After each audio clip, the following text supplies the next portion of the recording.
Est-ce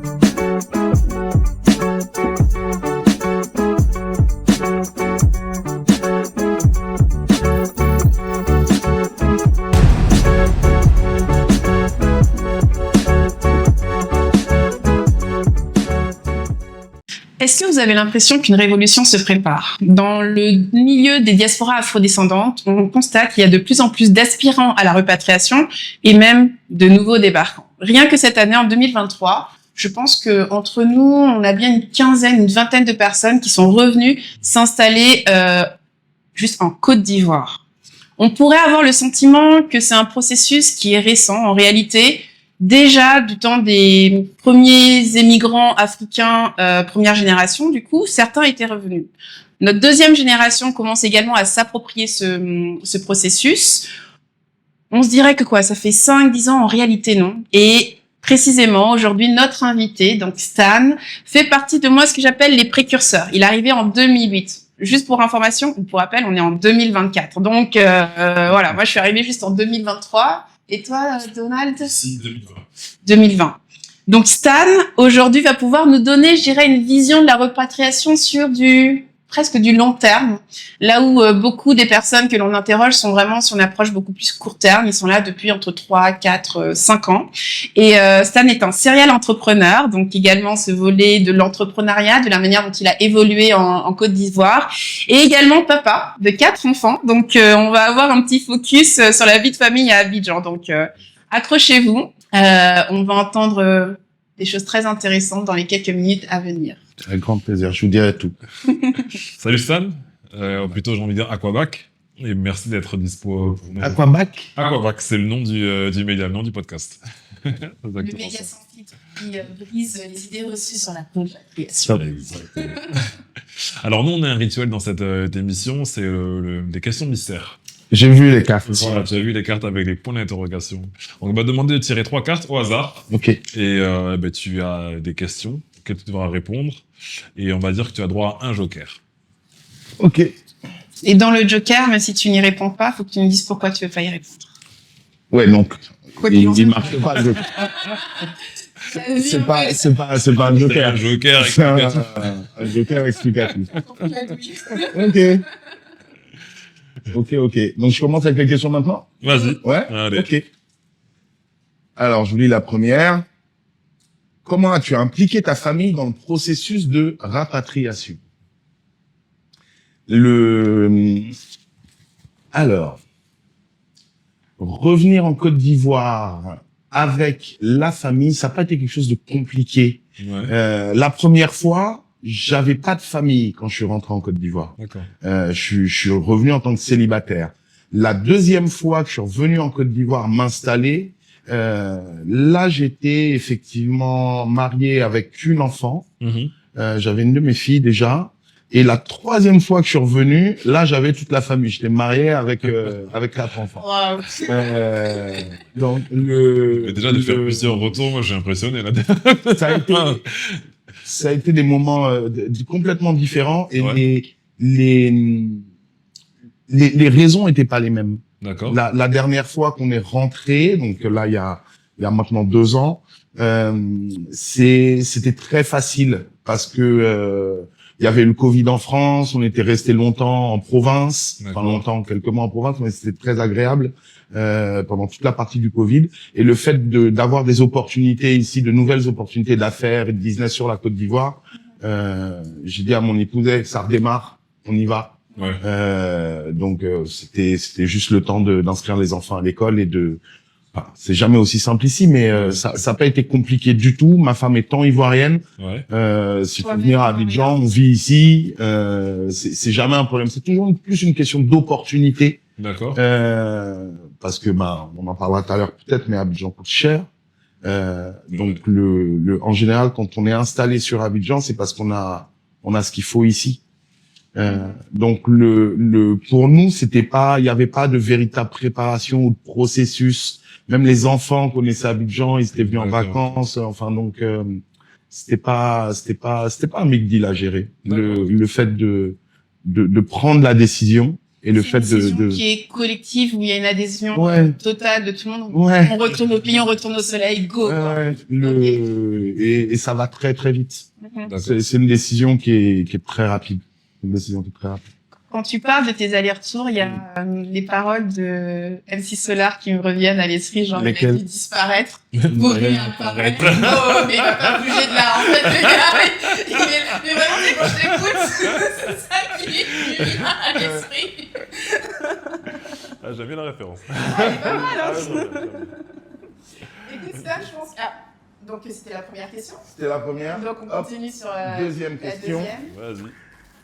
La diaspora peut-elle, doit-elle sauver l'Afrique? Attention, question piège. Il a Alors. la main, il a la main. Ah oui, oui, c'est les... Non. Dans cette question-là, en fait, il y a tellement de choses. Oui. Moi, je me suis, par exemple, en étant en France, je me suis jamais identifié comme étant de la diaspora. Ça a jamais été une identité pour moi, ça. D'accord. Et il y a énormément de choses quand on revient. Il y a une mentalité qui change au fur des mois, au fur et à mesure des mois, des années.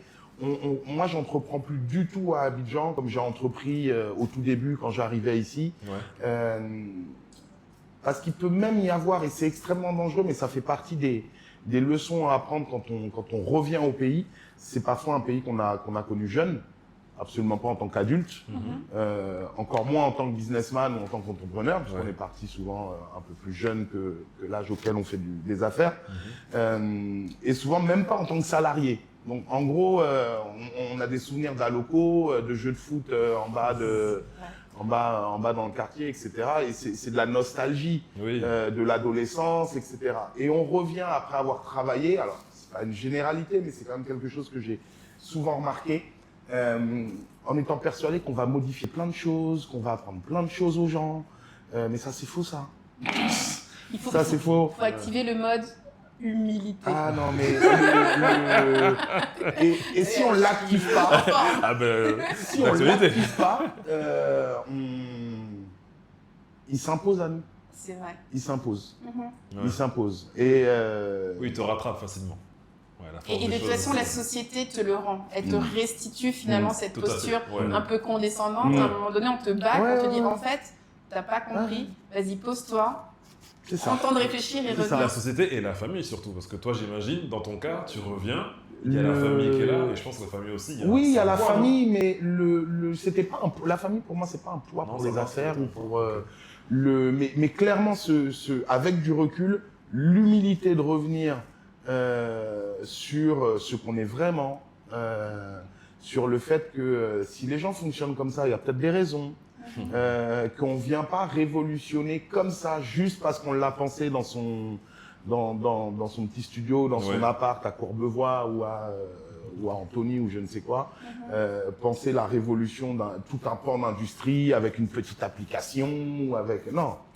Ouais, ou avec Non, une usine ou quoi, il y a des réalités terrain. Non. Alors il y a des moi, je me réalités suis beaucoup posé la question dans le domaine agroalimentaire, notamment la transformation. terrain. Où je me dis, mais avec tous les milliardaires qui sont sur le continent, normalement, on devrait déjà avoir des industries de dingue. Mm. Et à un moment donné, je me suis intéressée au Nigeria. Et donc, au milliardaire là, comment il s'appelle Dangote. Dangote. Dangote, exactement. Et Dangote a essayé de lancer une usine déjà de la production de poulet et la transformation du poulet. Et donc ça, c'était son second coup avant le premier coup dans le pétrole. Hein, Dangote, c'est ça. C'était le pétrole. Hein, si Il je a me fait trompe pas. pétrole, ouais. C'était le pétrole. Ouais. Et donc, c'est son second coup. Et donc, il essaye de jouer avec le gouvernement, d'obtenir les mêmes franchises Mhm. qu'il avait eues. Non, le ciment. C'était le ciment Dangote au départ. Au départ, c'est ça. Il a laissé le ciment. Et donc, en fait, il avait réussi à négocier avec le gouvernement, dans cette activité de ciment, de pouvoir avoir une franchise et notamment des barrières douanières à l'entrée.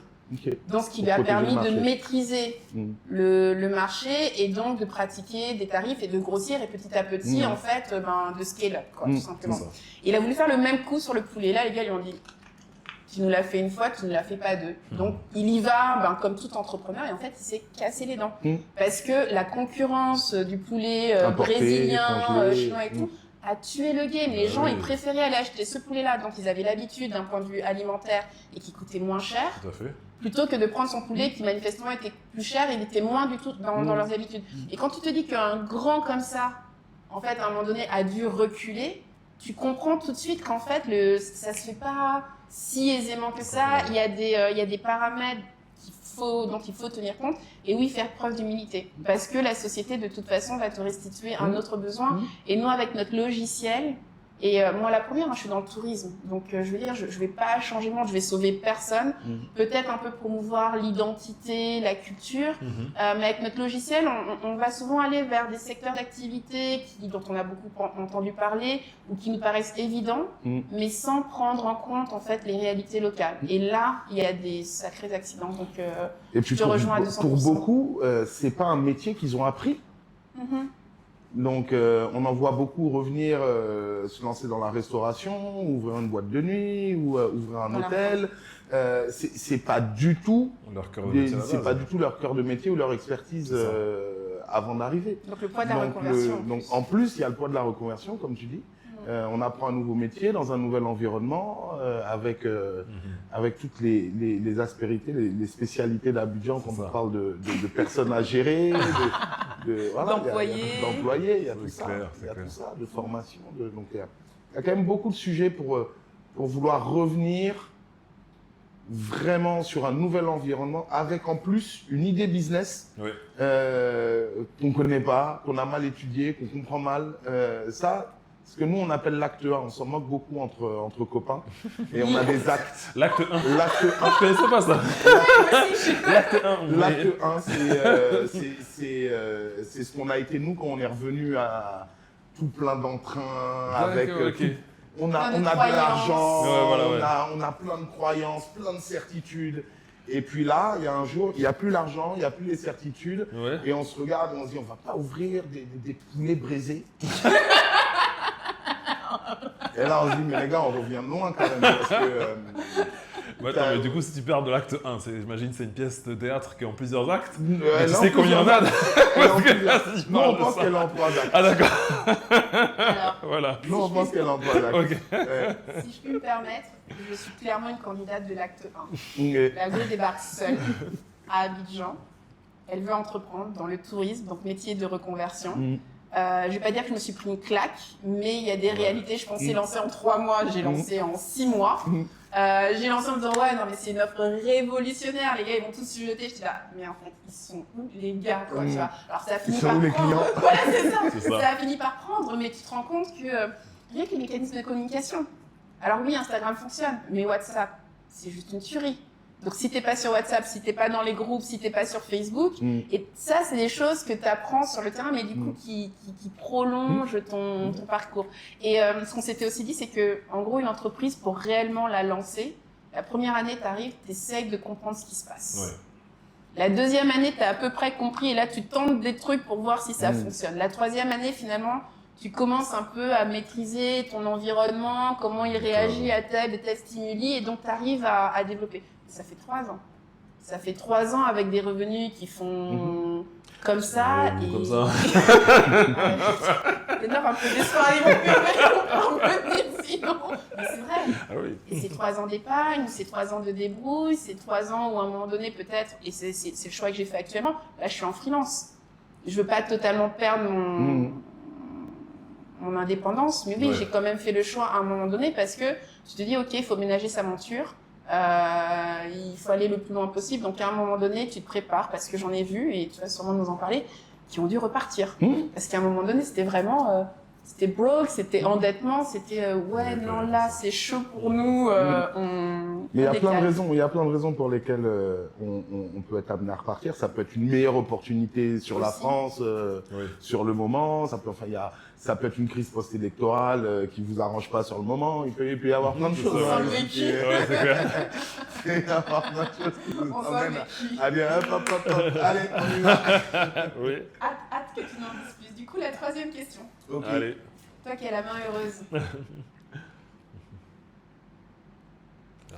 Un exemple de quiproquo culturel qui t'a fait rougir après ton retour. Quiproquo culturel Un qui m'a fait malentendu. rougir. Ouais. Situation un peu inconfortable ou... Alors, des quiproquos, il y en a beaucoup avec notamment les employés. Mais un quiproquo qui m'aurait mis dans une situation un peu où je me serais senti un peu honteux ou un peu embarrassé. Oui. Non, ça me vient pas. Ça me vient pas. Ce qui me vient tout de suite. Avec les employés, ouais. Ah, mais bon, avec les employés, c'est tout le temps. Avec les employés, alors ça, c'est un seul qu'il faut donner. Mais alors, il y a. Oui, il y en a un qui est pour moi le top. Ouais. On doit être en 2015-2016. J'ai des bureaux en face du Café de Versailles, vers la 7e tranche. On avait une villa où on avait mis toutes nos entreprises là-bas, une villa d'une vingtaine de pièces. Et on venait de lancer de l'importation de couches pour enfants. Donc on faisait venir des containers de couches qu'on vendait dans les pharmacies. Et je sais plus pour quelle raison, il fallait plus qu'on charge nos téléphones. Ça doit être une raison comptable. Il fallait plus qu'on charge nos téléphones par Mobile money? À la cabine. D'accord? Il fallait qu'on aille acheter des cartes à gratter. Ah oui, je sais plus, c'est le comptable qui avait demandé. Non, mais les gars, rechargez vos téléphones avec les cartes à gratter. Donc on avait nos rangs. De la dépense. Voilà, c'était un truc comme fait, ça. Ouais. Donc je donne, je sais plus moi, 20 000 ou 25 000 francs au gardien en disant tu vas chez Orange et tu me prends pour 25 000 de recharge. Oui. Et donc salut Pascal, qui est le nom du gardien qui nous a fait rire pendant des semaines et des semaines. Pascal s'en va, il revient pas, parce que Pascal est finalement allé chercher des oranges, et 25 000 francs d'oranges en Côte d'Ivoire, c'est vraiment beaucoup d'oranges. Et donc Pascal est revenu sans unité, avec des sacs d'oranges. À la place des cartes oranges. Ça lui prend du temps, en plus, ça doit être super lourd. Et puis quand tu vas recharger ton téléphone, peut-être t'en as besoin, tu veux appeler, quoi. T'as pas envie d'attendre 2 heures, un gars qui revient avec des fruits. Donc ça, c'est le genre de boulette qu'on a tout le temps. C'est magique. C'est bien, c'est là. Elle est pas mal. On va acheter les cartes. Et je pense même qu'on peut retrouver, parce que ce jour-là, j'avais fait une photo, je pense qu'on peut retrouver la photo. Ok, alors si tu retrouves la photo, on l'insère dans la vidéo. Ouais, juste. Nous, on est preneurs. Je vais trouver les légendes urbaines. C'est clair. On l'insère, ouais. Non, quiproquo, il y en a vraiment, vraiment beaucoup. Se faire comprendre, c'est pas évident. Pas uniquement en Côte d'Ivoire. Oui. Mais se faire comprendre et arriver au résultat qu'on souhaite. Oui, je pense que quand on revient, qu'on est originaire d'Afrique, on pense qu'on a les codes. On pense qu'on comprend déjà les choses. Sauf qu'en réalité, on est dans de l'interculturalité. Et même quand on revient dans son pays d'origine, moi, clairement, je suis béninoise. Donc, je suis en Côte d'Ivoire, je suis dans un pays d'adoption. J'ai déjà conscience qu'il y a des choses auxquelles je vais m'ajuster. Mais même le béninois qui rentre au Bénin, il est dans quelque chose de totalement interculturel. Parce qu'il a mélangé des codes d'un autre pays. Et même un Français qui va en Asie est confronté, en fait, à ça. Donc, on en rit, c'est pas méchant, parce que nous, ça nous fait quand même un peu délirer, mais ça fait partie des défis, en fait. Et de se comprendre avec les employés, oui, j'avoue que... Mais il y a un quiproquo qui revient tout le temps, et c'est d'ailleurs un conseil que je donne à ceux qui viennent ici, qui s'installent, etc. Il y a un quiproquo qui revient tout le temps. Mais pas forcément chez les Ivoiriens qui reviennent. C'est plutôt chez les Européens blancs qui arrivent en Côte d'Ivoire, ou soit qui sont en expatriation, etc. Il y a souvent une question à la fin des discussions où on dit c'est comment. L'Ivoirien il dit c'est comment.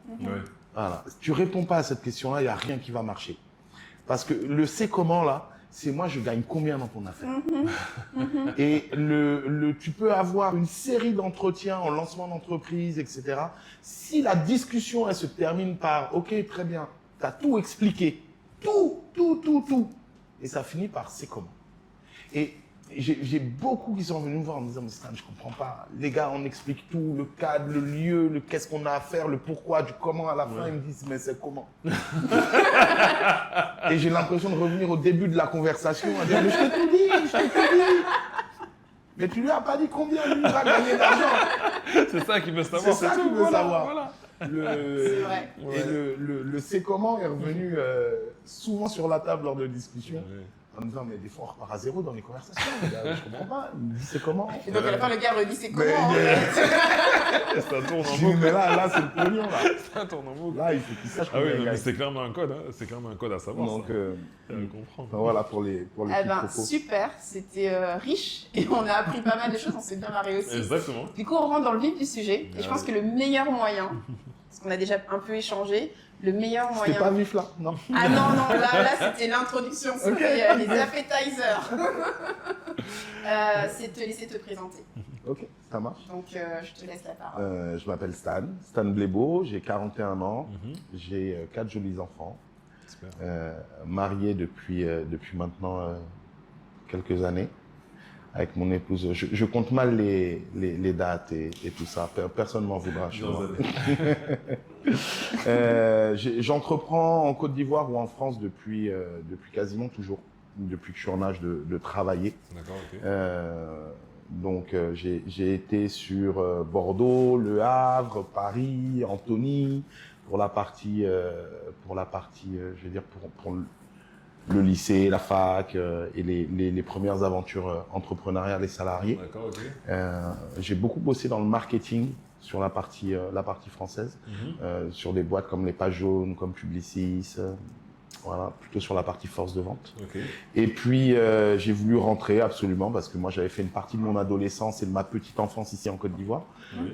Mon père est ivoirien, ma mère était prof dans les écoles françaises ici, enfin institutrice. Oui. Donc du coup, moi revenir en Côte d'Ivoire, c'était en tant qu'adulte, c'était quelque chose de vraiment évident. J'attendais juste l'opportunité, le moment pour que les choses se passent. Et finalement, j'ai toujours été très proche de la communauté ivoirienne sur Paris. Ok. Puisque quand mes amis allaient à la fac sur Paris, moi j'organisais les soirées. Ouais. Donc je récupérais tous les étudiants dans les années 2002, 2003, 2004 dans les boîtes de nuit parisiennes et je faisais des soirées ivoiriennes, le coupé décalé, etc., etc. Donc je suis resté là-dessus Ok. dans les années et ça m'a permis de rester très connecté en fait avec chez moi, avec la Côte d'Ivoire, avec Abidjan, avec sa culture. D'accord, ok, d'accord. Donc j'ai toujours été très très proche de la Côte d'Ivoire, même en n'y étant pas. Et puis je suis revenu en 2008. J'avais envie de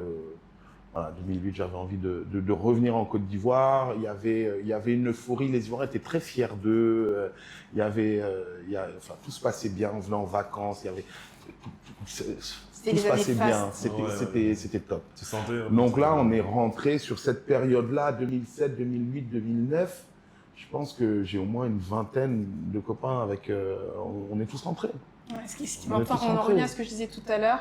On a l'impression qu'il y a une accélération, que les gens là arrivent, mais en fait, c'est quelque chose que certains ont entrepris depuis Depuis, très longtemps. ouais, ok. Et on Ouais, est de ouais. la même génération. Donc tu vois, t'es quand même arrivé en 2008, moi j'arrive en 2017 en réalité, parce que je Ok. commençais par le Gabon, mais Oui. il y a quand même ce décalage-là, quoi. Et puis avant ça, tu le disais tout à l'heure, mais nos parents aussi sont rentrés. Moi, mon père, il a passé une partie de sa vie d'adulte en France, Et après, en tant qu'ingénieur, et puis à un moment donné, il a dit je rentre C'est en ça, Côte d'Ivoire. Exactement. Donc ce chemin-là, on est nombreux à le faire depuis très très longtemps. Tout à fait. Ce qui est intéressant, c'est de réussir à le décrypter, à comprendre pourquoi ça fonctionne pour d'un, moins pour d'autres. Oui. Ça c'est intéressant. Moi, je m'intéresse beaucoup sur les vagues, surtout. Parce qu'il y a vraiment quelque chose de cyclique. Est-ce que c'est lié à la génération? Est-ce que c'est lié à une maturité? Est-ce que c'est lié aux informations qu'on reçoit? Parce qu'aujourd'hui, beaucoup sont motivés au retour. Parce qu'il y a des promesses, quand même, de croissance, de dynamique économique en Afrique comparée à un continent qui est plutôt en train de... On va ralentir. Ouais, tout doucement. Ouais, c'est Donc agréable. je pense que ça me motive énormément. J'associe aussi le côté identité culturelle, enfin vraiment cette construction de l'identité que nos générations recherchent, notamment ceux. Alors toi, t'as passé du temps ici, mais pour ceux qui sont nés, qui ont grandi là-bas, commence depuis une dizaine, quinzaine d'années, il y a beaucoup d'éveil. Et cet éveil, en fait, sa conclusion, c'est à un moment donné, je jump et j'y vais, quoi. Donc, Mais bon, ça doit pas forcément se faire brutalement. Hein. On peut venir tranquillement en vacances, s'assurer que madame aime bien, s'assurer que les enfants aiment bien, enfin les choses peuvent se faire tranquillement. Donc du coup, en 2008, quand nous on revient, on a tous laissé nos sociétés en gros sur Paris. Il y en avait qui avaient des boîtes de transport, des boîtes de sécurité, On avait toutes sortes d'entreprises Quand là-bas. tu dis laissé, c'est fermé, Ah, vendu. certains ont vendu, certains. Démissionné, peut-être, non, sinon On n'était pas beaucoup de salariés dans notre groupe. Il y avait déjà beaucoup on était tous entrepreneurs. Ok, super. Donc on avait déjà tous monté des sociétés en France et on s'est aperçu qu'il fallait quand même formidablement être un comptable ou un fiscaliste hein, pour réussir en France sa société. Ça demande quand même de s'accrocher au niveau administratif. Hein, c'est sérieux. Hein. Ouais, voilà, le Ça côté demande une administratif, vraie il est- expertise ouais, hein, ouais. sur. Donc on peut être un très bon vendeur, on peut être très bon sur plein de domaines. Il y a un moment donné, l'administratif revient, il est Et tu lourd. penses que c'est pas le cas ici? C'est moins le cas? Non, c'est beaucoup moins le cas. Ok. Ah ouais, Mais c'est- encore? C'est beaucoup moins le cas. Bien sûr qu'on a un administratif qui est calé sur sur France. le juridique français, oui. Ouais. Mais L'informel est quand même encore très présent, donc du coup, ça donne de la souplesse nécessairement. non, ici il y a de la souplesse. Alors, il y a la souplesse, mais je trouve quand même que la partie administrative, elle est quand même prenante. Ouais, il y a la Tu CNPS, il y a les veux impôts, parler de tu veux Une parler de quoi? expérience vécue? Tu veux t'en parler de quoi? occuper. Parce que moi aussi, bon, je suis freelance également, Hein. et tu as quand même des obligations sur lesquelles tu dois... Des Mais déclarations. en tant que finance, il y a tout ça, quasiment ouais. rien à faire à moins de 200 millions.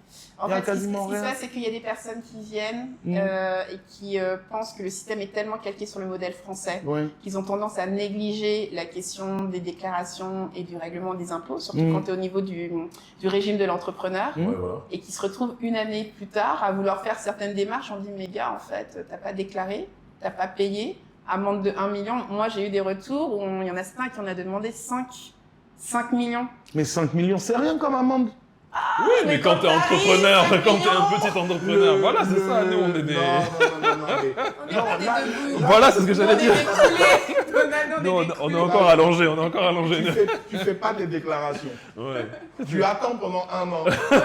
Mais tu savais Et pas. après, tu dis, ah bon, il y a des lois. Mais Non, mais non. tu rigoles, mais il y en a beaucoup Non. plus. Vraiment, il y en a Mais beaucoup plus qu'on ne le en pense. plus, il y a des boîtes. Aujourd'hui, c'était pas le cas avant, mais avant, il y avait pas. Moi, je parle avant le CPC, donc ce Mhm. guichet Oui, c'est ça. unique, etc. Aujourd'hui, il y a même des experts comptables, ils sont pleins sur Internet qui te créent tes boîtes. Tu as les Gafric avec User. Il y a plein Oui. de cabinets qui te prennent en main pour vraiment pas grand chose. Il faut prendre Pour le temps. minimum, Oui. ça, il faut le faire. Non, faut c'est le ça, faire. il faut Oui, prendre oui, le t'as temps de raison. s'informer. T'as quoi. raison, c'est clair. Mais il y a une négligence. Honnêtement, Ah oui. j'ai pas entendu une, deux, trois. J'ai entendu des histoires. Mais Et moi, oui. pour le coup, j'ai Ah un ouais. profil financier. Donc quand j'arrive, c'est la première chose que je cadre. Mais parce que j'ai ce profil-là, parce que je sais qu'il y a des spécificités et que j'ai vu des boîtes souffrir à cause de ça. Ouais. Donc, Mais ouais. c'est quand même beaucoup plus souple. Si tu arrives déjà en me disant, je peux me permettre de rien déclarer, rien faire pendant 1 an, bon, C'est que c'est quand même c'est souple. C'est noté. Merci. Ok. Le- On était à 2 minutes. On va mieux laisser se présenter parce qu'on va être rien dans sa présentation.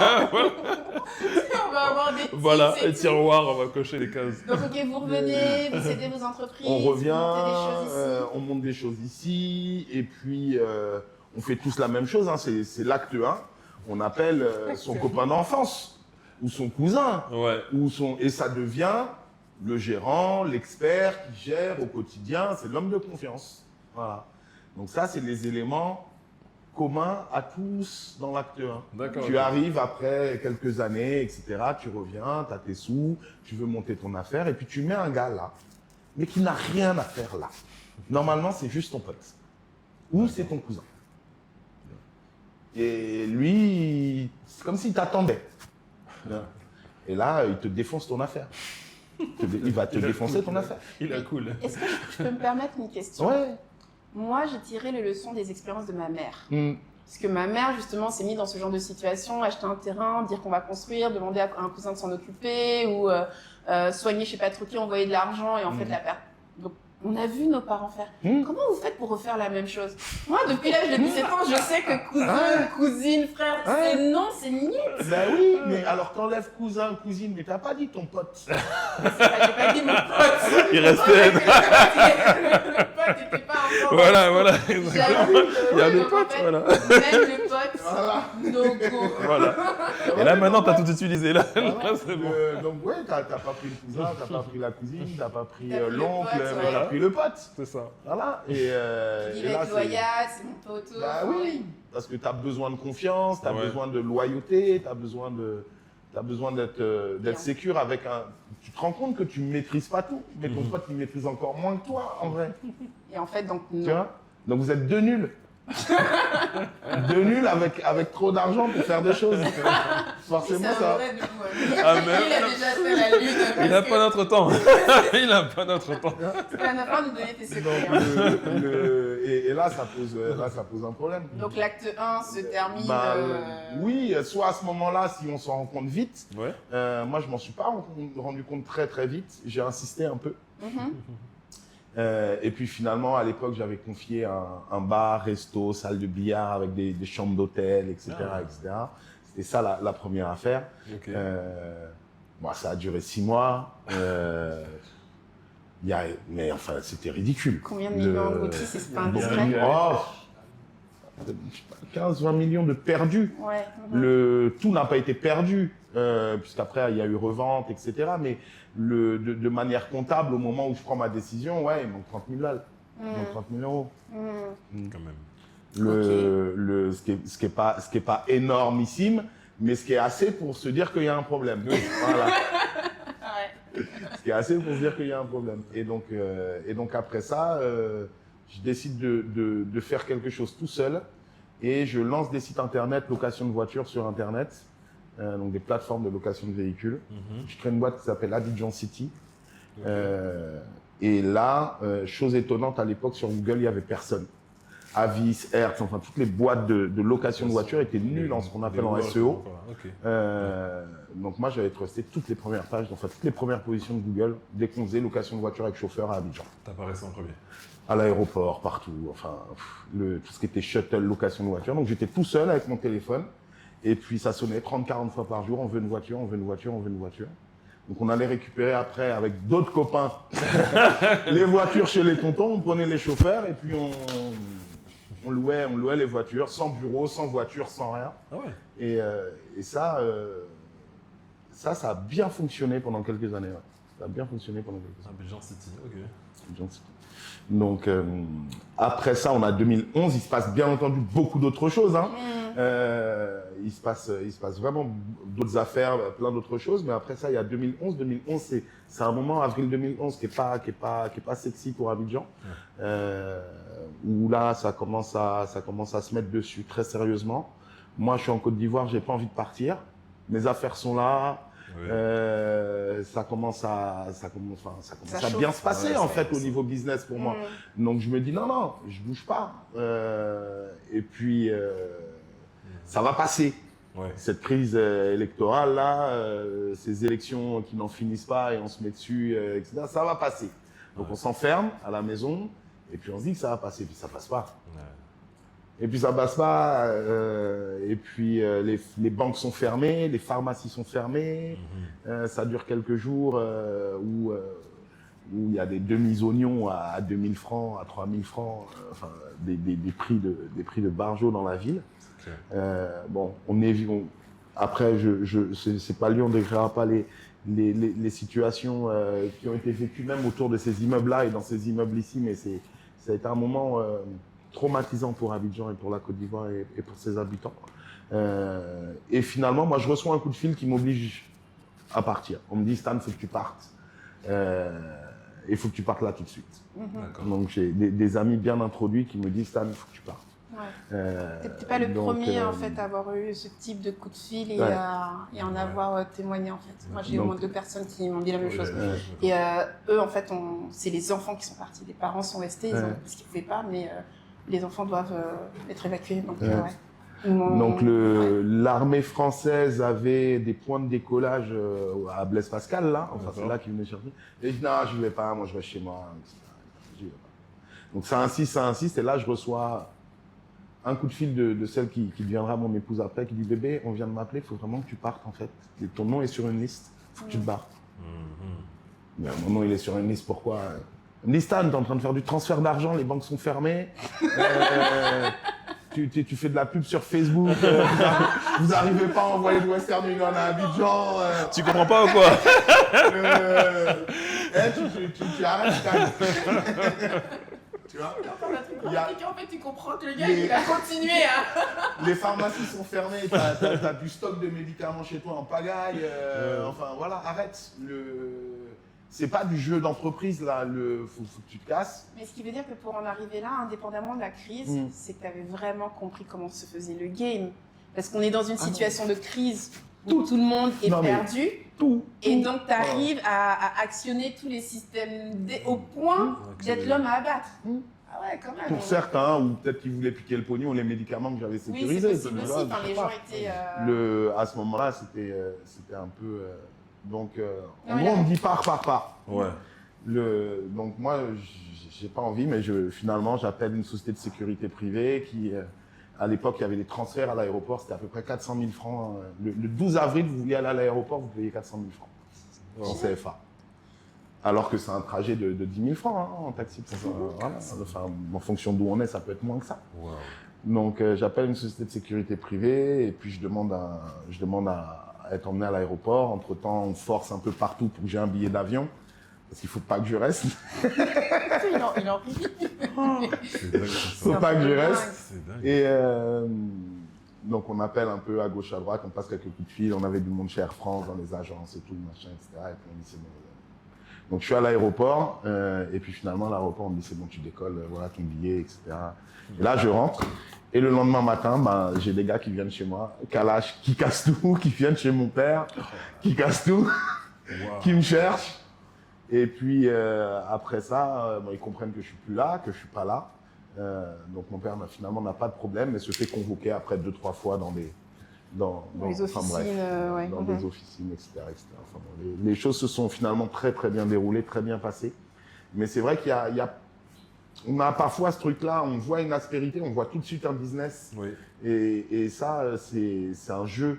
Je retiens deux choses de ce que de cette histoire qui est romanesque, enfin vraiment pour écrire un livre en fait.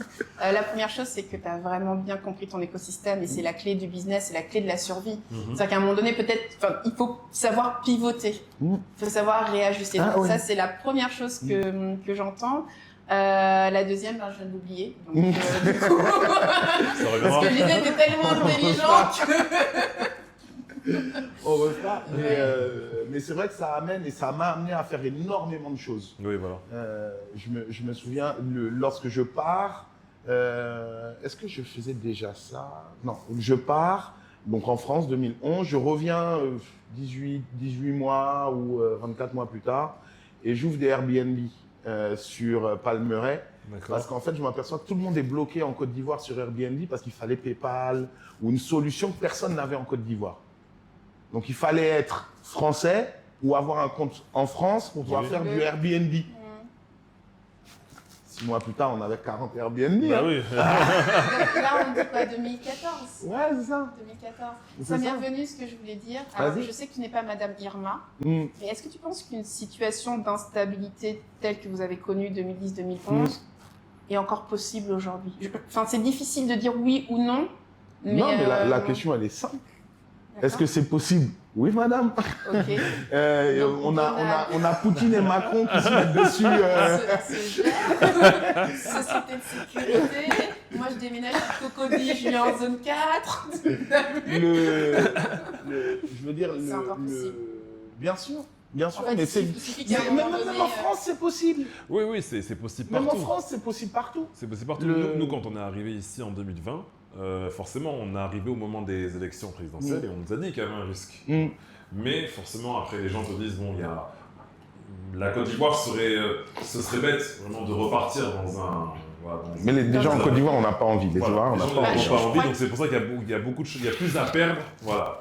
À gagner, entre guillemets. Et les jeunes générations qui l'ont pris de plein fouet, parce que eux, c'est la scolarité, c'est les débuts de l'expérience professionnelle. Parce que tu en discutes souvent avec les chauffeurs Yango. Les chauffeurs Yango sont une mine d'informations pour comprendre ce qui se passe dans la ville. Te disent, non mais madame, Nous, notre vie, elle a été sacrifiée. Ouais. Donc aujourd'hui, on n'est pas prêt Ouais. à suivre les pachydermes, enfin les anciens. Ouais. Même s'ils y vont, ils vont y aller seuls en fait. On ne suit pas parce qu'on a besoin. Et puis là, ça redevient doux. Tu vois, les années 2008-2009, telles que tu les décris, je pense qu'on est encore de nouveau dans on est dans ce cycle-là de nouveau, quoi. Donc oui, pour moi, c'est toujours possible. C'est toujours un risque, mais c'est un risque qu'on a décidé de prendre. Ou pas. Voilà. Que certains ne veulent pas prendre. Ouais. Certains ne veulent pas le prendre. Nous, on a décidé de le prendre. C'est ce qui permet aussi d'avoir le vent dans le dos, contrairement à l'économie européenne, etc. Tu vois. Oui. Ici, tu montes une affaire, quand même, il y a un peu de traction assez rapidement si tu n'es pas planté sur ce que tu vends, sur à qui tu le vends. Enfin, voilà. Donc, on est en 2014, 40 Airbnb. Donc, ouais, sur Palmeraie. Ouais, sur Palmeraie. Puisque Palmeraie, c'est la Riviera Palmeraie. Oui. Donc, du coup, tous les touristes, en fait, ils tapent Riviera, Cocody, Riviera. Mais quand tu mets Palmeraie, un touriste, il adore. Il ne sait pas qu'il se retrouve à l'autre bout d'Abidjan. C'est ça. Ah, mais tu sais. Dans ta Riviera, Palmeraie, forcément, ça a des évocations. Donc moi, je faisais Cocody, Riviera, Palmeraie. Non, mais 10 ans plus tard, ça marche encore, je me suis fait avoir. Ah, bah tu vois. Moi, c'est comme ça que tu arrives à Abidjan. Non, c'est pas comme ça que je suis arrivée à Abidjan, mais j'avoue que quand j'ai fait le choix de m'écarter, bon, il y en a certains que j'ai écarté, le CHU d'Angers, le nouveau CHU, je trouvais que c'était trop loin. Oui. 7e tranche, ça m'arrangeait pas parce que je trouvais qu'il y avait beaucoup d'embouteillages. Je voulais un truc qui soit pas central parce qu'il y a aussi le coût, en fait, de cela.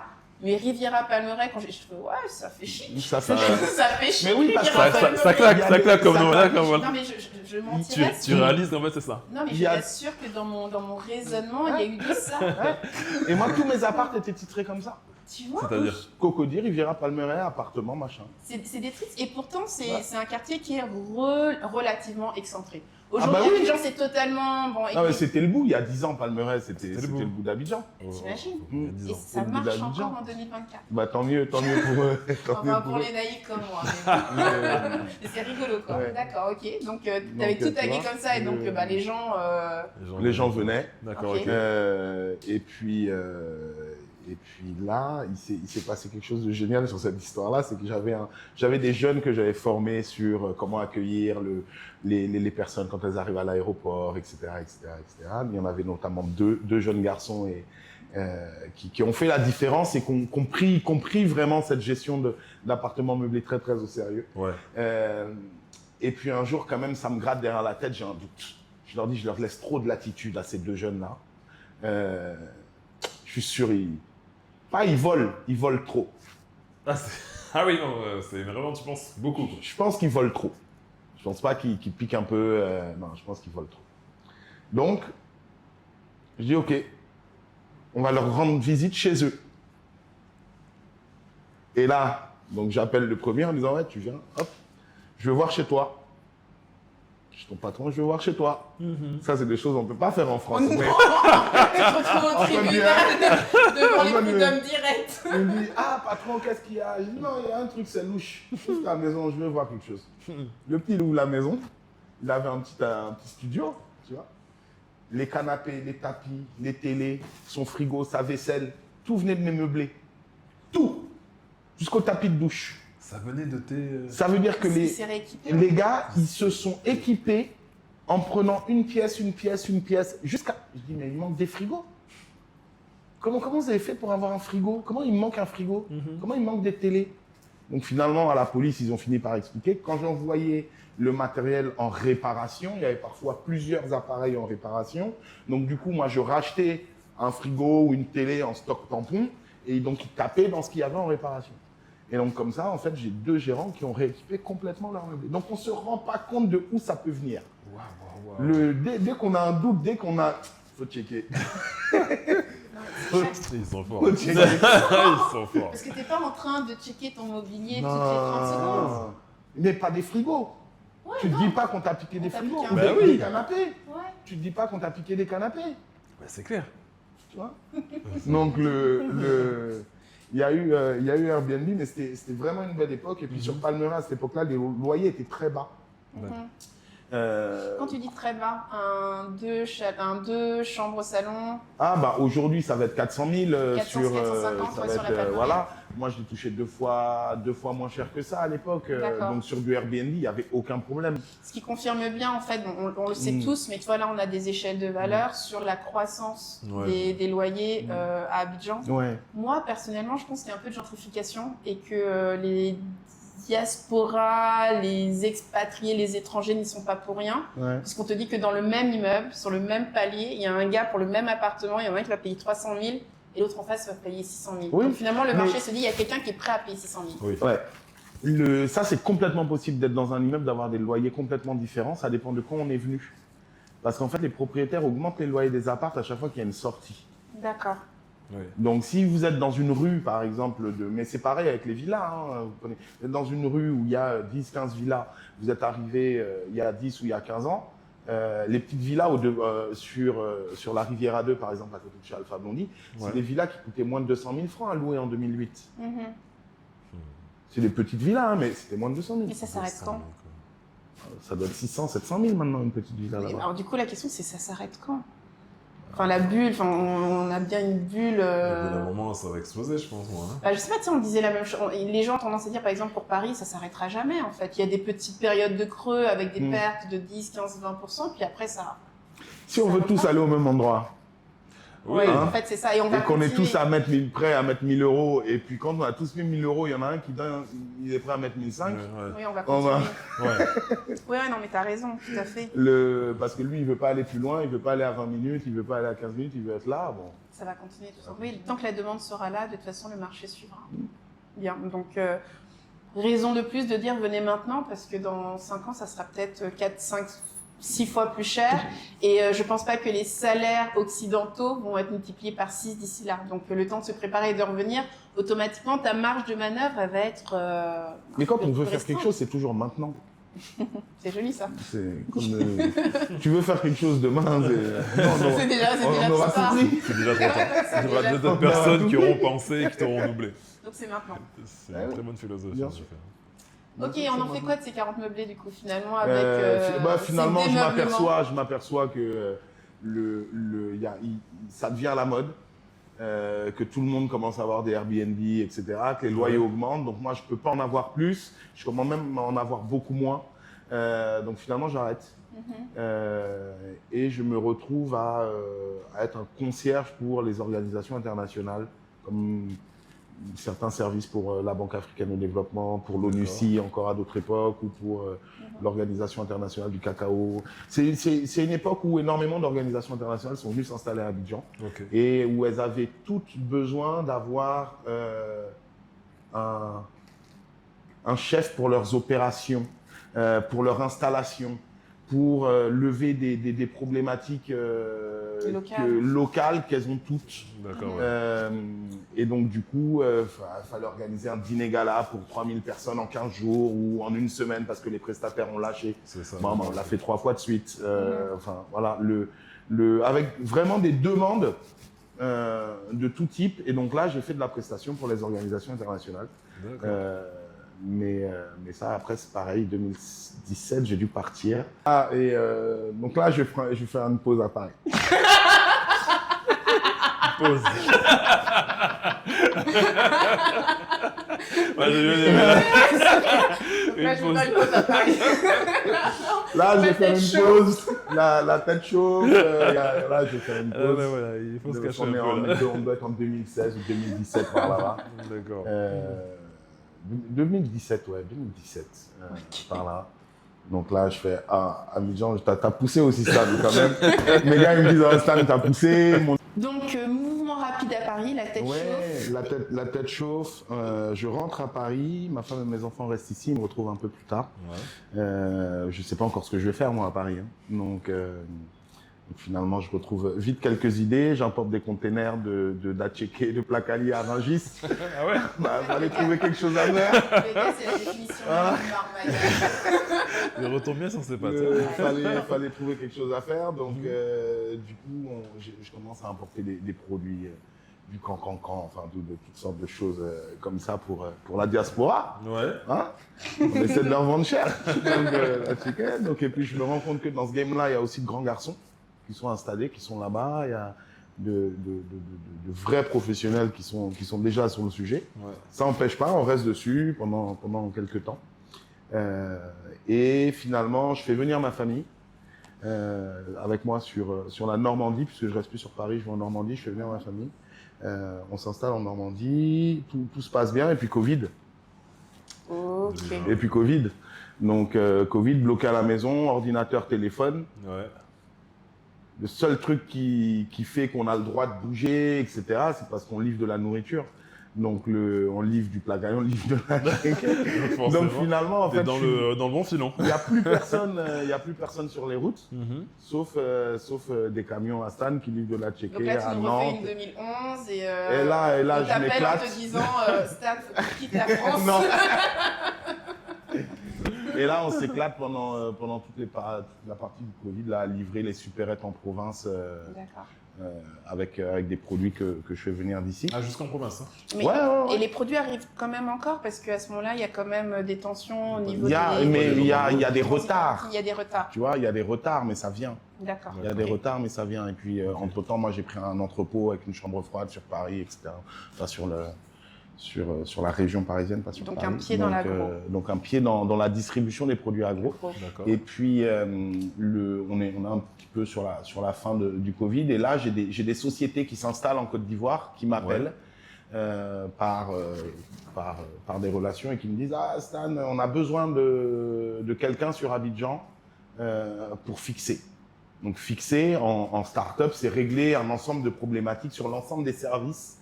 Une fonction assez transverse en gros. Je dis ok, c'est quelle boîte? On me dit non, c'est des boîtes kenyanes, elles sont en train d'arriver en Côte d'Ivoire, c'est des startups, elles ont levé beaucoup d'argent, etc., etc. D'accord. Je dis, elles ont levé beaucoup d'argent. Donc finalement on discute et on me dit mais Stan, tu prends combien? On m'a dit tu as gagné beaucoup d'argent. Donc moi je vais demander beaucoup. Donc j'ai demandé beaucoup et ça a marché. Et ça a marché. Donc j'ai une première start-up kenyane qui arrive en Côte d'Ivoire, qui est dans la distribution de riz, d'huile, etc., etc. Ouais. Et puis donc j'aide un peu leurs commerciaux, j'aide leurs managers, je les aide à s'installer un petit peu au Sénégal, etc. Et puis donc je règle, en gros, je fais mon travail de fixeur. Voilà.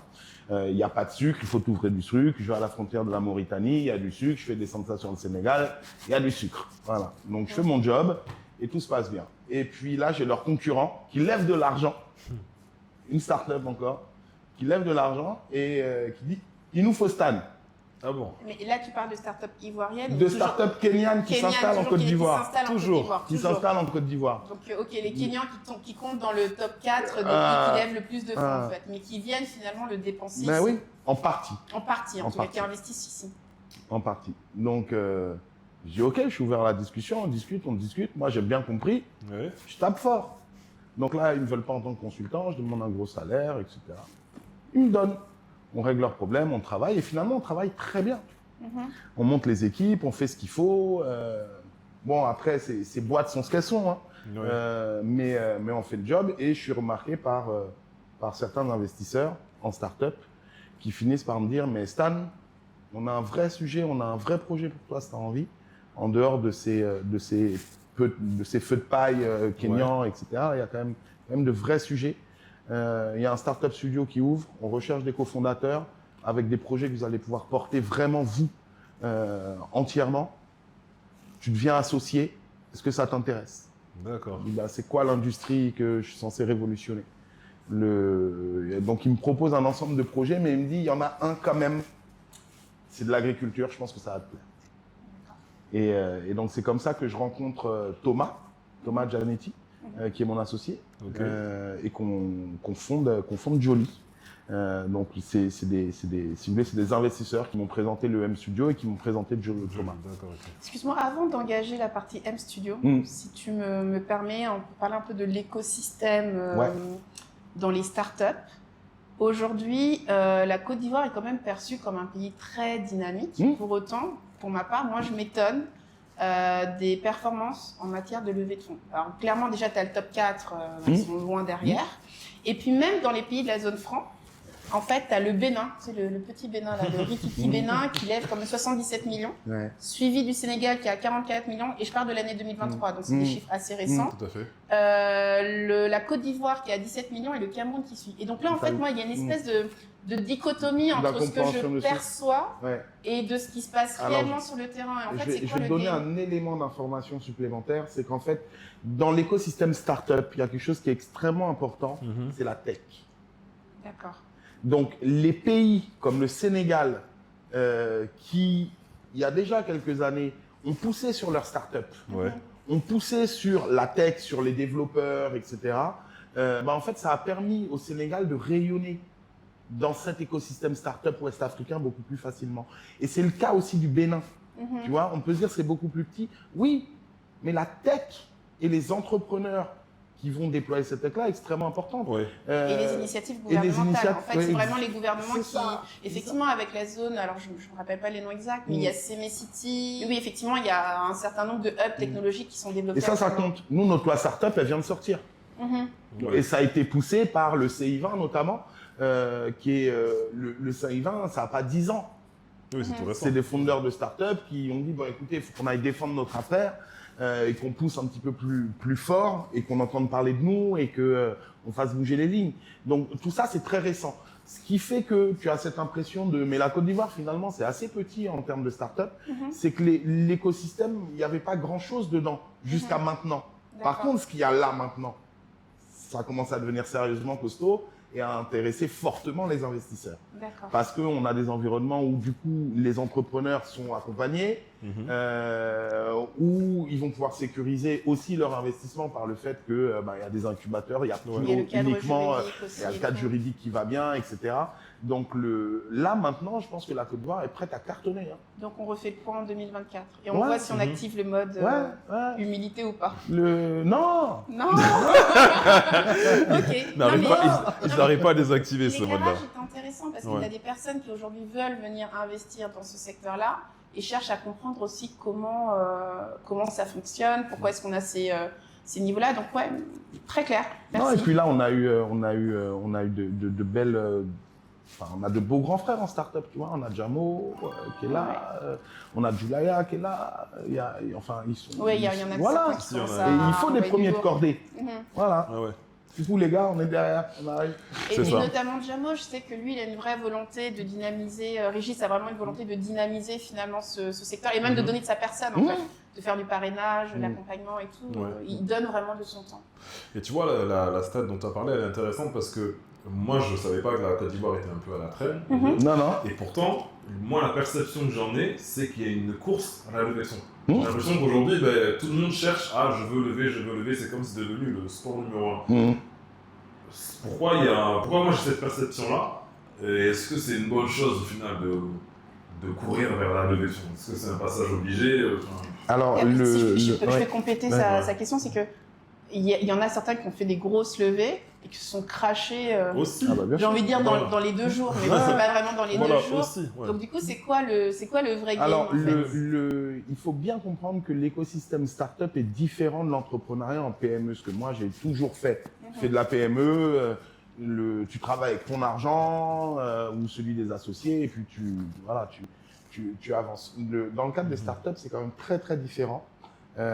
Puisque le financement fait beaucoup par equity où on vient prendre des parts de ta société sur des agendas. Tu vois, on parle de pré-seed, de seed, de série A, pré-série A, série A, B, etc. Donc il y a des étapes et des attendus et des délivrables pour chacune de ces étapes-là. Et effectivement, quand on est au rendez-vous, on peut lever de l'argent. On peut avoir des fonds qui viennent et qui disent mais ta boîte elle vaut le coup. Parce que tu as réussi à faire en sorte d'être profitable, d'avoir très très peu d'APEX et de CAPEX, d'assets et de CAPEX.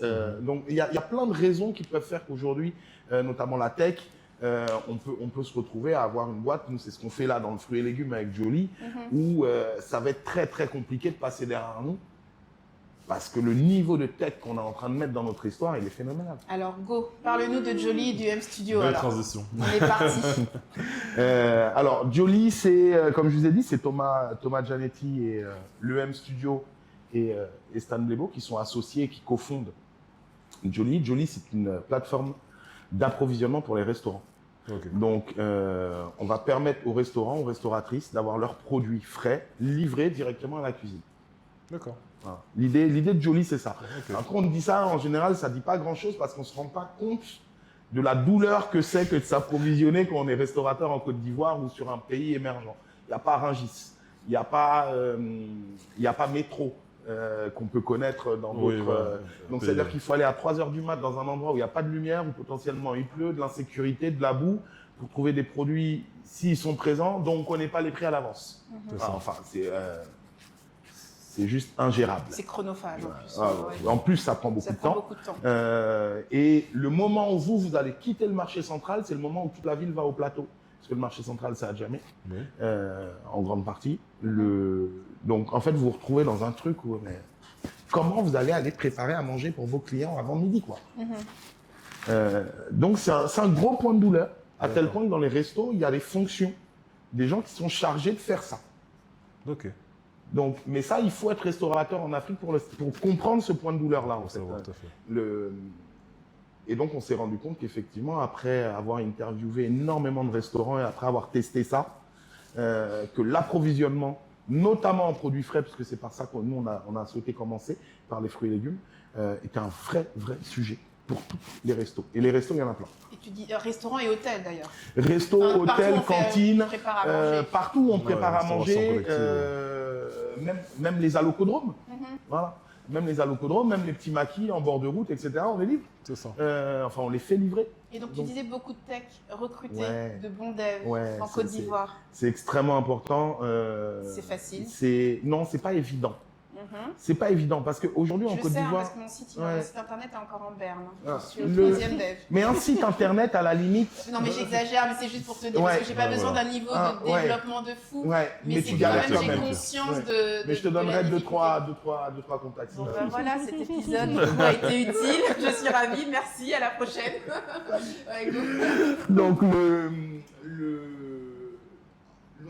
on a effectivement un peu de mal à recruter parce que le niveau d'exigence qu'on va avoir par rapport à ce que nous on souhaite faire n'est pas dans les standards de ce qui existe déjà en termes de tech. D'accord. Donc nous par exemple, on a besoin de mettre des modèles de prédiction en place. Donc là, on parle de machine learning, on parle d'intelligence artificielle Bien sûr. sur les cours des produits vivriers. Et jamais personne l'a fait en Côte d'Ivoire. Exactement. Et la solution, bah, c'est de parfois même recruter à l'international. Voilà. Voilà. Donc c'est pour ça que ceux qui veulent revenir, Oui. il y a de la place pour revenir dans plein de sujets. Mais ceux qui veulent revenir en tant que salariés ou en tant que freelance, il faut qu'ils soient juste sérieusement équipés et qu'ils aient une vraie expertise. Parce que si c'est pour basiquement avoir un métier qui est pas spécialisé, etc., vous allez vous retrouver en compétition ici Bien sûr. avec le marché. Mais alors justement, on est sur des compétences qui sont très spécifiques et très recherchées aujourd'hui, et mondialement, pas qu'en Côte d'Ivoire. Un peu d'eau ? Oui, Vas-y. merci. La question, c'est la question de la rémunération. Mm. Ces gars-là, ils vont aux États-Unis, même en France, en Espagne, où ils ont des salaires quand même assez conséquents. Est-ce qu'aujourd'hui, la Côte d'Ivoire, dans l'industrie tech, est en capacité de financer ces talents En et de partie. ces gens qui veulent revenir, ou est-ce que ces personnes-là doivent quand même faire des concessions sur leur rémunération par rapport juste à la réalité du terrain, en fait? Moi, mais il y a tout dans ta question. Si Oui. je dois répondre. Ouais, je dis tout, oui, je sais, mais... Quand on parle de rémunération, on parle de où est-ce qu'on vit, c'est un package. Ouais, tout à C'est fait. pas que un salaire. Donc, forcément, si on va dans certains pays où on est en compétition avec un SMIC qui est très très bas, avec un salaire moyen qui est très très bas et avec, je pense, à peine 5% de la population qui doit gagner plus de 3 000 euros, effectivement, si je veux 20 000, Ça va être intérêt à compliqué. être vraiment sacrément bon. Hein. Ouais. Bien sûr. Et à avoir en face ceux qui sont prêts à payer ça. Donc, nous, dans notre cas, chez Jolie, on va effectivement faire un gros effort sur le recrutement de tech. Donc, on va payer plus que sur le marché local parce que on va aller chercher des Des profils. Des compétences un peu particulières ou une expérience, etc. Mais ça, c'est le cas pour tout le monde. Tout le monde est prêt à payer un peu plus que le marché pour avoir le talent. Pour avoir le talent. Mais ça. c'est un peu plus que le marché. Il faut regarder le marché aussi. Si je suis commercial, si je suis comptable, si je fais 2005 à Paris et que je dis moi je rentre en Côte d'Ivoire, mais si je gagne pas 2 millions, je rentre pas. Rentre pas. Tu vois, rentre pas. La réponse était dans ma question, mais j'avais besoin de l'entendre dire par une autre personne, qui est que oui, il faut potentiellement faire des concessions et que c'est un package. Effectivement, il y a le salaire, mais il y a tout le cadre qui va avec et le choix en fait. Bien sûr, c'est un choix aussi. Bien sûr. D'être là aujourd'hui en se disant, demain, ça pourrait être autre chose et au moins j'aurais participé à cette histoire-là. On parlait d'histoire, la famille. Donc du coup, tu nous disais tout à l'heure, Europère de 4 enfants, c'est ça, avec une charmante compagne. Ça coûte combien une famille de 6 personnes à Abidjan? Ça coûte comparativement à Paris, moi je vais dire que ça coûte aussi cher qu'à Paris, voire plus. Ok. Donc si vous êtes... L'éducation? On paye l'éducation, on paye la santé plein pot. C'est ça. L'éducation aujourd'hui pour tes 4 enfants Alors ça va dépendre dans quelle école vous les mettez, mais aujourd'hui moi je vais en avoir à peu près pour 4 millions par enfant. 4 millions par enfant, ils sont 4, c'est-à-dire 16 millions à l'année. C'est ça. Et ils sont dans le système français ou système ivoirien? Non, c'est autre chose. Moi, ils sont dans le système Montessori. Oh. Vous êtes à l'avant-garde, bien. Super. Non, mais ça, c'est vous investissez sur vos enfants. On investit sur les enfants. Mais c'est bien parce qu'il y a des alternatives aujourd'hui à Abidjan. Ouais. C'est intéressant de savoir qu'il y a cette offre-là. Voilà, oui, exactement. Et t'as même des écoles aussi britanniques ou autres qui ont des... Et à Abidjan, l'éducation coûte cher, mais comme dans beaucoup de pays, quand on veut pas du système public. Quand le système public, en tout cas, n'est pas au niveau attendu. On dira pas donc, au niveau attendu, oui. D'accord. Et notamment parce qu'ils sont petits. Moi, je voulais pas d'un système trop académique, tel que moi j'ai vu le connaître plus jeune, etc. Donc on a fait l'éducation, la santé. La santé. Oui. Moi, j'ai l'impression que dès qu'ils vont chez le pédiatre, ça coûte 50 000. Les vaccins sont pas pris en charge. Non, la santé. Déjà, il faut une mutuelle. Oui. C'est une mutuelle qui prend tout en charge. Une mutuelle locale, c'est ça? Ouais, on a une mutuelle ici, on doit payer à peu près 1500, c'est l'équivalent de 1500 euros. Ah non. 1,5 million, donc plus de 2000 euros. 2008 environ par an, c'est ça? Par an. Pour tout le monde. Ouais, pour tout le monde. Et au niveau de la prise en charge, ça va? Oui, ça va, sauf qu'en Côte d'Ivoire, il y a beaucoup de choses qui ne sont pas prises en charge. Il y a beaucoup de vaccins pour les enfants, par exemple, qui sont pas pris en charge. C'est plus la prise en charge du malade, en fait, surtout avec des enfants. C'est ça. Aujourd'hui, elle est quand même bien faite. Oui, c'est correct. C'est correct. C'est correct. Tu vas accepter que tu vas payer en plus de ta mutuelle, quoi. C'est ça. Pour avoir un niveau de prestation qui te rassure et qui fait que tes enfants sont bien soignés. C'est ça. D'accord. Donc après, tu as le transport. Tu vois, tu as le transport. Donc, fonction, tu vas décider de les mettre soit avec une voiture, soit avec le système des Yango qu'on a ici qui est extrêmement pratique, etc. Sur lequel tu peux avoir des habitudes. Moi, j'ai le même chauffeur tous les matins qui vient prendre les enfants pour les emmener à l'école pour l'équivalent de 4 euros. Tu vois. Ouais. Donc après, il y a des trucs sur lesquels... Donc, c'est un chauffeur Yango qui vient tous les matins, qu'on connaît. Enfin, tous les matins, il vient à 7h, il est à l'heure, il prend les enfants, il les emmène à l'école. Donc ça, c'est infaisable en France pour 4 euros ou 3 euros. Enfin, je pense. Oui, donc en fait, il y a des postes qui coûtent plus cher, d'autres qui coûtent moins cher. Après, c'est des choix, en fait, on gère avec la réalité du terrain et puis on vit la vie qu'on mène. Quoi, et puis après, il y a beaucoup de tentations. Sur Abidjan, on peut être amené à tenter à aller à Assini tous les week-ends. Oui. Faire le payard. Si c'est ça,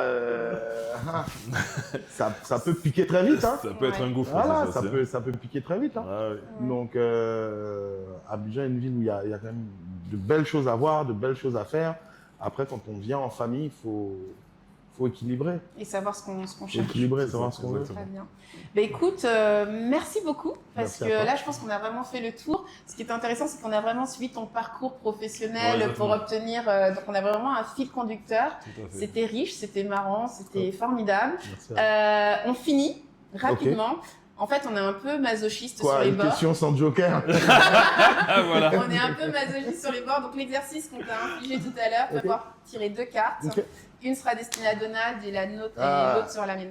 Pendant que tu regardes Mais tes celle-là, cartes... je peux les lire, du coup, Oui, tu peux les lire, pour, tout à pour celle que je choisis pour vous. fait. Vas-y.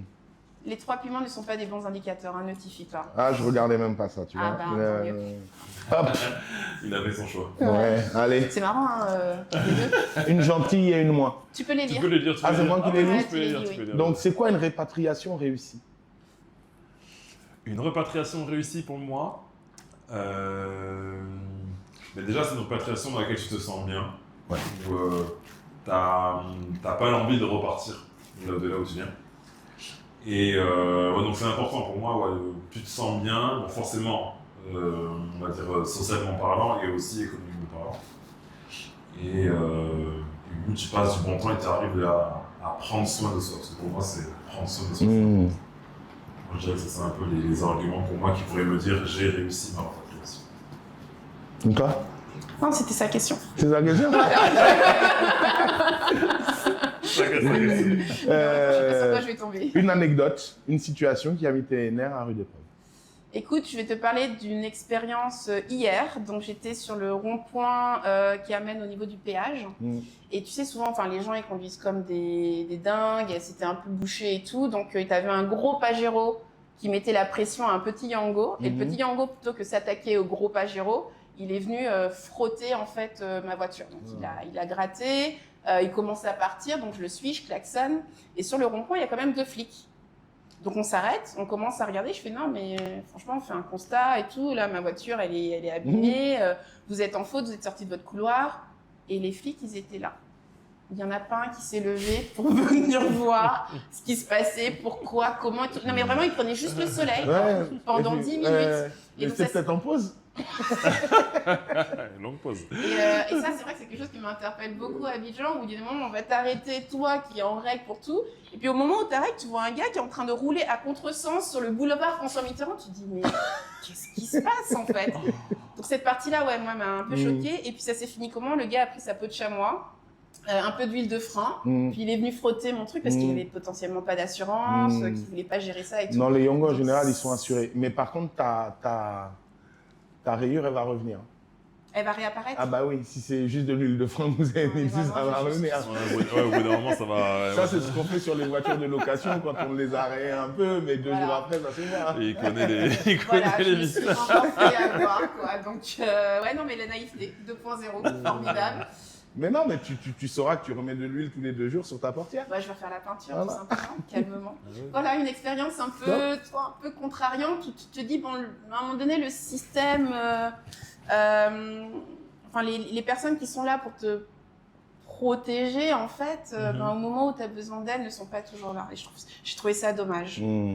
Voilà, mais je survivrai, hein. J'étais déjà prête. Je te le souhaite. Écoute, là, je crois qu'on a vraiment fait le tour, Donald. Ouais, je pense que c'est bon, on a fait le C'est tour. bon pour toi? Ouais, merci beaucoup, en tout cas, Stan, pour Merci à ta vous. disponibilité. C'était vraiment un super échange. Ouais, c'était vraiment chouette. Ouais, beaucoup C'était apprécié. vraiment très, très intéressant.